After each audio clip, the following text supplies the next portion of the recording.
네,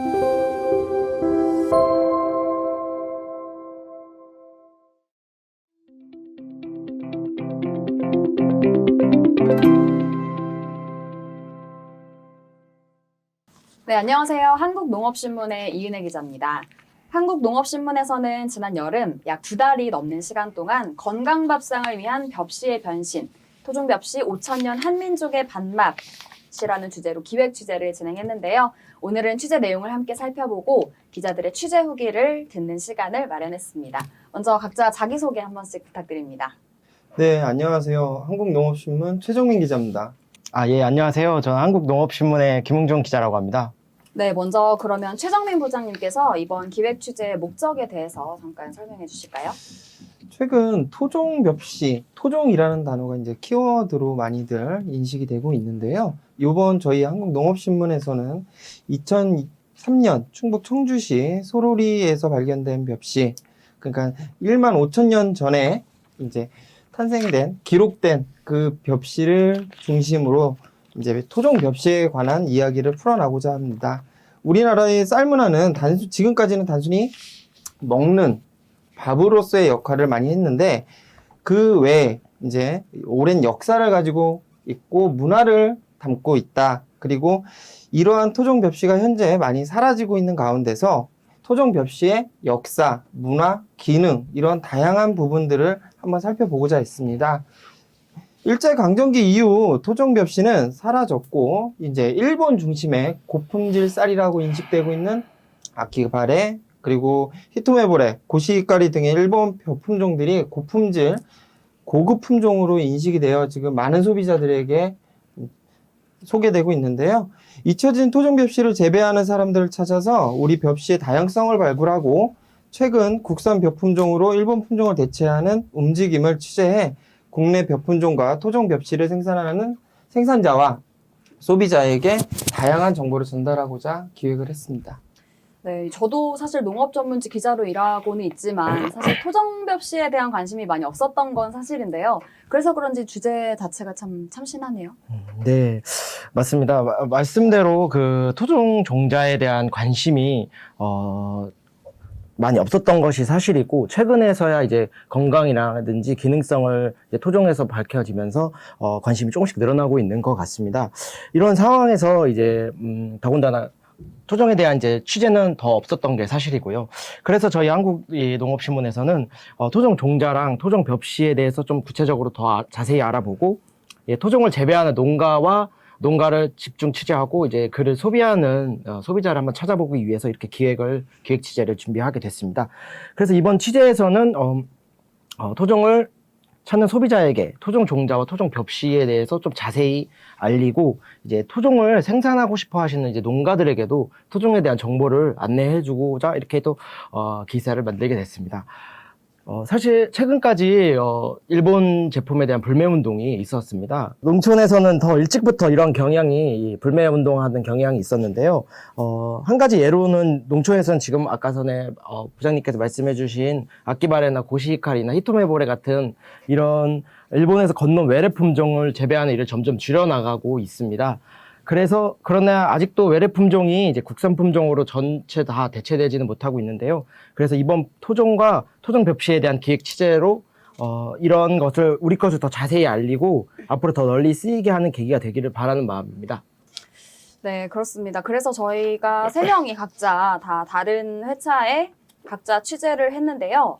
먼저 저희들이 각자 취재한 내용을 한번 살펴보도록 하겠습니다. 저는 토종벽시의 기원, 현장을 가다라는 주제를 맡았고요. 청주 소로리 벽시와 고양 가와지 벽시가 출토된 현장을 찾아가 보고 또 직접 발굴하신 분을 만나서 인터뷰를 했습니다. 청주 소로리 벽시는 충북대학교 박물관팀이 1997년과 98년 또 2001년에 걸쳐서 찾아낸 벼로 연대 측정을 했더니 15,000년에서 17,000년 전에 걸쳐 있는 벼라는 게 밝혀져서 세계에서 가장 오래된 벼로 공인된 벽시입니다. 또 고양 가와지 벽시는 1991년 일산 신도시 개발 과정에서 발굴됐는데요.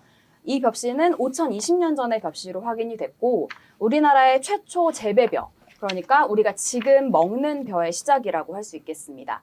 그래서 고양 가와지 벽시의 탄생은 우리나라의 벼농사 기원을 밝혀줬고 더 나아가서 벼농사가 청동기 시대에 시작됐다는 기존의 학설보다 앞당겨서 신석기 시대로 소급시키는 계기가 됐습니다. 그럼 다음으로 최정민 부장님이 어떤 취재 내용을 하셨는지 한번 들어보겠습니다. 저희가 이번 기획 관련돼서 총 7회차 진행을 했죠. 네. 7회차를 진행을 하면서 전반적인 토종 벽시부터 토종 벽시가 곽강을 받게 되는 이유가 기능, 다양성이거든요. 거기에 부합하는 현재 소개되고 있는 특수미까지 전반적인 내용을 이제 저는 살펴봤고요. 1회차에 진행이 됐던 벼품종의 변천사 이 부분에서는 저희 토종 벽시 지금 김 기자님께서는 토종 벽시 몇 종 정도 있는 걸로 알고 계세요? 제가 알고 있는 걸로는 국내에 이제 전해진 거는 한 400종 정도 된다고 알고 있습니다. 그렇죠. 네. 1회차에서는 이제 유전자원센터, 농촌진흥청의 산하에 있는 유전자원센터를 찾아 저희가 지금 보유하고 있는 토종 벽시에 관한 정보를 이제 소개하는 기사를 작성을 하게 되었고요. 그리고 이제 2회차에서는 그럼 토종 벽시 지금 소비자들에게 많은 관심은 보이고 있는데 어떻게 소비자에게 생산돼서 선보이고 있는지 직접 현장 취재를 다녀왔습니다. 지금 가장 많은 관심을 모으고 있는 게 양평 이근희 우보농장 대표님이시죠. 이제 그분은 워낙 유명하신 분이니까 양평에서 4만 평 가까이 이제 토종벼를 재배하고 있고요. 그리고 고대미, 김흥준 기자가 다녀온 고대미 장흥이죠. 거기서 이제 토종벼가 갖고 있는 재배 환경, 재배 기술, 그리고 기능, 토종벼만이 갖고 있는 특성을 현장에서 직접 취재해 소개하는 기사를 작성하게 되었습니다. 그리고 이제 그 이후에 그러면 실질적으로 토종벼씨의 특성을 지니고는 있지만 토종벼씨가 아닌 재배벼가 어떻게 만들어지고 소개되고 있는지 농촌진흥청과 식량과학원 그리고 실용화재단을 통해서 현재 소개되고 있는 기능성 벼를 알아봤고요. 그리고 마지막으로 이제 대단원의 마지막으로 일본 품종 현재 우리가 소비하고 있는 일본 품종 과연 어떻게 대체되고 있는지까지 기사를 만들어 봤습니다. 네, 잘 들었습니다. 이렇게 7회차에 걸쳐서 취재가 진행이 됐는데요. 김흥준 기자는 어디를 다녀오셨나요? 예. 예, 저도 아까 전에 저희 최정민 부장님께서 말씀해주신 농촌진흥청에 있는 산하기관이죠. 농업유전자원센터에 있는 그 유전자원 센터장님을 제가 인터뷰를 같이 저희 부장님이랑 했었습니다. 첫 번째로 이 토종 벽시 기획을 시작하면서 유전자원센터를 시작으로 기사를 풀어 나갔는데요. 그쪽에 농업유전자원센터는 좀 인상적이었던 게 이제 국내에서 보유하고 있는 이제 식물 유전자원 수가 한 26만 종에 된다고 하더라고요. 그리고 최대 이 유전자원을 보존하는 이런 규모가 세계 5위 정도 되는 규모라고 했습니다. 그래서 이 농업유전자원센터에서는 이렇게 우리나라에 있는 많은 식물 유전자원을 보존을 하고 있고 이를 종자 형태라든지 또는 유전자원 형태로 이렇게 보존을 하고 있더라고요.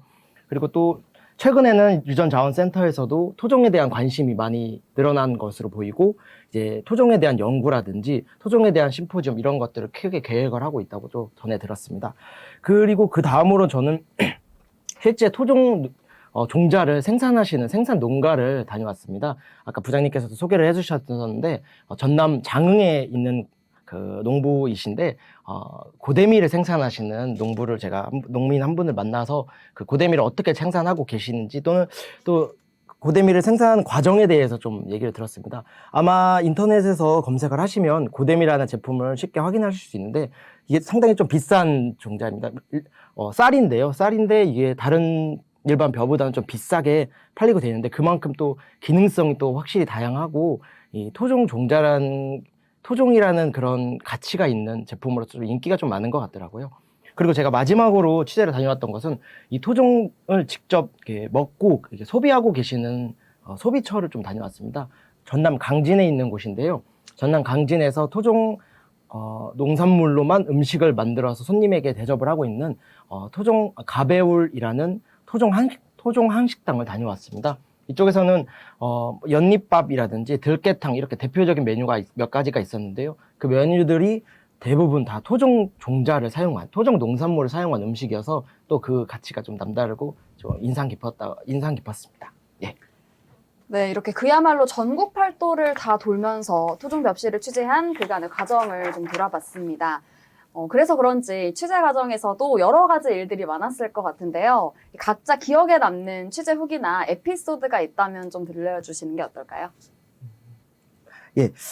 저는 1차적으로 토종 거의 이제 2달 정도의 기간이죠. 2달 정도 기간 동안 이렇게 토종을, 사실 토종이라는 종자에 대해서, 토종에 대해서 크게 관심이 있었던 것은 아닌데, 이번 취재를 하면서 토종에 대해 더 많이 알게 됐고, 가장 인상 깊었던 것은 토종을 생산하시거나 소비하시는 분들, 또는 토종과 관련된 일을 하시는 분들이 그 좀 열정이 좀 남달랐다는 게 생각이 납니다. 그리고 이 토종의 가치를 항상 되게, 크게 보고 계시더라고요. 전남 강진에서 만나 뵀었던 분은 이제 토종은 이제 토종을 일종의 씨를 받는 행위라고 말씀을 하시면서 이 행위에 대해서 가치가 되게 높다 이렇게 말씀을 해주셨고, 또 토종 농산물, 토종 씨앗 또는 토종 벼죠. 이런 것들이 이제 농민의 주권이라든지 우리나라의 종자 주권 이런 것과도 관련이 되어 있고, 이런 말씀을 해주셔서 되게 크게 인상이 깊었습니다. 네, 추정민 부장님은 어떠셨어요? 저는 이번 토종 기획 쉽지 않은 기획이었거든요. 어렵기도 했고, 그러면서 좀 스스로 좀 색달랐던 것은 자, 토종이라는 게 뭐라고 정의를 내리면 될까요? 우리나라의 종자. 우리나라의 종자? 야생에서 온 오래전부터 내려온 씨앗? 그러니까 제가 현장을 다니면서 이제 교수님들을 만나고 현장의 농가분들을 만나면서 토종에 대한 정의를 가장 먼저 첫 질문으로 항상 던지는데 답변이 굉장히 충격적이었어요. 토종은 그냥 우리 기후, 우리 환경에 맞춰서 자라면 토종이다라는 거예요. 그럼 이 말을 달리 해석을 하면 일본의 아키바레나 히토메보레나 우리 기후에 적응된 품종이기 때문에 토종으로도 볼 수 있다라는 거예요. 예. 한 번도 생각을 해본 적이 없었거든요. 그러니까 일반적으로 우리는 토종이라는 개념도 모르고 토종이라는 단어를 썼다라는 거. 예. 그 부분이 하나 충격적이었고, 또 다른 하나는 제가 하나만 더 여쭤볼게요, 두 분께. 현장을 같이 다니셨으니까 수확하는 장면, 들녘을 생각하면 무슨 색이 딱 떠오르나요? 수확하는 장면이면 노랗게 익은 벼 이런 거 아닌가요? 그렇죠. 우리는 가을 들녘, 황금 들녘이라고 하죠. 근데 양평을 가서 본 들녘은 붉은색, 흑색, 주황빛도 돌고요. 흰색도 있었어요. 예. 우리가 일반적으로 생각을 하는 들녘에 대한 개념이 아예 깨진 거죠. 이런 부분들이 토종벼 많이 갖고 있는 하나의 장점이다, 특성. 이런 것들이 좀 다양하게 소개가 되고 알려졌으면 좋겠다라는 생각이 들면서 사실 1회차 기획을 할 때보다 2회차, 3회차, 4회차 이렇게 나가면서 기획에 대한 애착도가 조금씩 높아졌던 것 같아요. 그래서 이번 기획이 끝나도 지속적으로 토종이라는 것을 이야기하면서 쌀의 가치를 같이 높여줄 수 있는 그런 아이템들이 굉장히 많지 않을까. 예. 그래서 이번 기획 개인적으로는 굉장히 애착도 많이 가고 재미있었던 그런 기획 중에 하나로 기억이 남습니다. 네, 아무래도 저희가 직접 취재를 다니다 보니까 뭔가 알려지지 않은 부분들도 많이 보게 됐고 또 보물을 발견했다는 느낌도 많이 받았는데요. 저는 일산 가와집엽시 박물관에 가보니까 사실 박물관 하면 뭐 유적이나 문화 정도 보는 게 다였고 어렸을 때는 왜 이렇게 지루하게 느껴졌나 싶었는데 이번에 직접 가보니까 전반적으로 우리나라 농경에 대한 뭐 역사나 유적들을 굉장히 쉽고 재미있게 설명해 주셔서 초등학생들이나 뭐 단체 관람을 가도 가족끼리 찾아가도 굉장히 좋겠다라는 생각을 했어요. 그래서 한편으로는 내가 모르는 부분들도 참 많았구나. 그래서 코로나가 끝나면 이렇게 단체 관람이나 가족끼리 또 박물관을 찾아가 보면 어떨까 싶습니다. 네, 이렇게 해서 기자들의 기획 취재 후기를 들어봤는데요. 이번 취재가 토종벽시에 대한 관심을 불러일으키는 좋은 기회가 됐으면 좋겠습니다. 오늘 여기서 마치겠습니다. 고맙습니다.